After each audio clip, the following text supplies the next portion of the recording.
Hello friends, welcome to my channel Hiranmoy's World. আজি মই দুবিধ গাহৰি মাংসৰ ৰেচিপি আপোনালোকৰ আগলৈ লৈ আহিছো। এতিয়া বলকচোন যাও এই দুবিধ ৰেচিপি মই কেনেদৰে বনাও আপোনালোকৰ আগত দেখুৱাও। আজি ৰেচিপিটোৰ বাবে মই লৈছো হেয়া বইল কৰি লোৱা গাহৰি মাংস, দুটা ভোট জলকীয়া, তিনিটা পিয়াজ ডাঙৰ ডাঙৰকৈ কাটি লৈছো, আদা নহৰু থেতেলিয়াই লৈছো, ডাঙৰ চামুচেৰে এচামুচ জলকীয়া পাউডাৰ, সৰু চামুচেৰে এচামুচ মিট মছলা, নিমখ আৰু হালধি। এতিয়া বলকচোন যাওঁ আমি ৰেচিপিটো বনাবলৈ আৰম্ভ কৰোঁ। এয়া কেৰাহী গৰম হোৱাত মই অকণমান মিঠাতেল দিছোঁ, তেল বেছি দিয়া নাই যেহেতু গাহৰি মাংসখিনি তেল আছে। আৰু ইয়াত মই পিঁয়াজ কেইডোখৰ দি দিছোঁ। পিঁয়াজ কেইডোখৰ অলপ সময় ভাজিম। মই পিঁয়াজ ৰঙচুৱা হৈ যাবলৈ নিদিওঁ। এতিয়া ইয়াত মই সকলোখিনি মছলা, নিমখ, হালধি দি দিছোঁ। পিঁয়াজখিনি এইকাৰণে ৰঙা কৰি নাভাজোঁ কিয়নো মই মাংসখিনি শুকানে ভাজিম, যেতিয়া পিঁয়াজখিনিও মাংসৰ লগতে সিজি যাব। এতিয়া মই ইয়াত আদা নহৰু পেষ্ট এড কৰি দিম আৰু এই সকলোখিনিৰ লগত মই এতিয়া মাংসখিনি দি দিছোঁ। আৰু এতিয়া মাংসখিনি তেল ওলাই যোৱালৈকে মই ভাজিম, কম জুইত ভাজিম। এয়া মই প্ৰায় 15 মিনিটমান কম জুইত ভাজিলোঁ আৰু এয়া মাংসই তেল এৰিছে।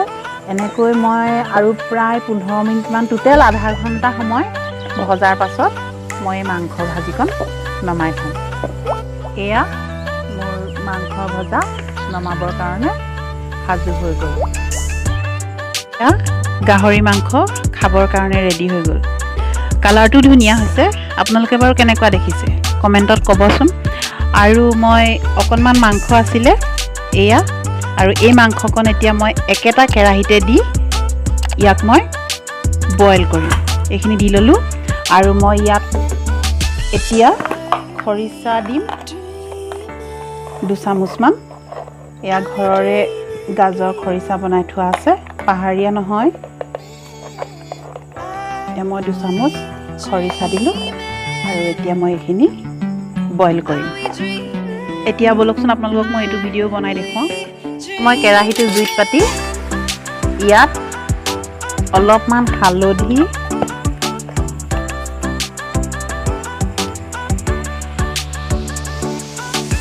নিমখ, জ্বলা বনাম সেইকাৰণে মই 2টা ভোট জলকীয়া দিছোঁ আৰু অলপমান জলকীয়া পাউডাৰ দিছোঁ। আৰু এতিয়া মই ইয়াত গৰম পানী দি দিম আৰু এই সকলোখিনি সিজালৈকে মই উতলাই থাকিম। আৰু যেতিয়া পানীটো কমি যাব তেতিয়া মই ইয়াত নমাই থ'ম। পানী অকণমান সৰহকৈ দিছোঁ, উতলি পানী শুকাবলৈ আৰম্ভ কৰিছে। এতিয়া মই ইয়াতে কাটি লোৱা কেইফুটামান নহৰু দি দিম। এতিয়া আৰু প্ৰায় 15 মিনিটমানৰ পাছত পানীটো একদম পূৰা শুকাই যাব আৰু তেতিয়া ইয়াক নমাবলৈ হ'ব।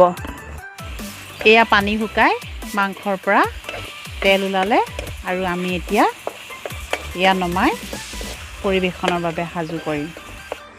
এয়া মাংস মই প্লেটত নমাই দিলোঁ আৰু খাবৰ বাবে সাজু হ'ল। ইয়াৰ কালাৰটো কেনেকুৱা দেখিছে? অকণমানো তেল নিদিয়াকৈ মই মাথো ইয়াক পানীত দি বইল কৰিছোঁ।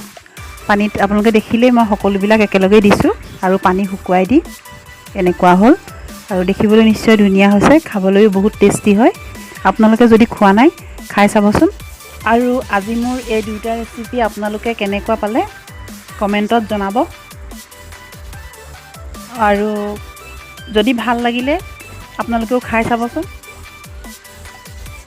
যদি মোৰ চেনেলটো আপোনালোকে ছাবস্ক্ৰাইব কৰা নাই তেনেহ'লে ছাবস্ক্ৰাইব কৰিব আৰু নতুন ভিডিঅ'সমূহ পাই থাকিবৰ বাবে ওচৰৰ বাটনটো প্ৰেছ কৰি দিব। আজিলৈ আহোঁ পুনৰ এটা নতুন ভিডিঅ'ৰে লগ পোৱাৰ আশাৰে। ধন্যবাদ।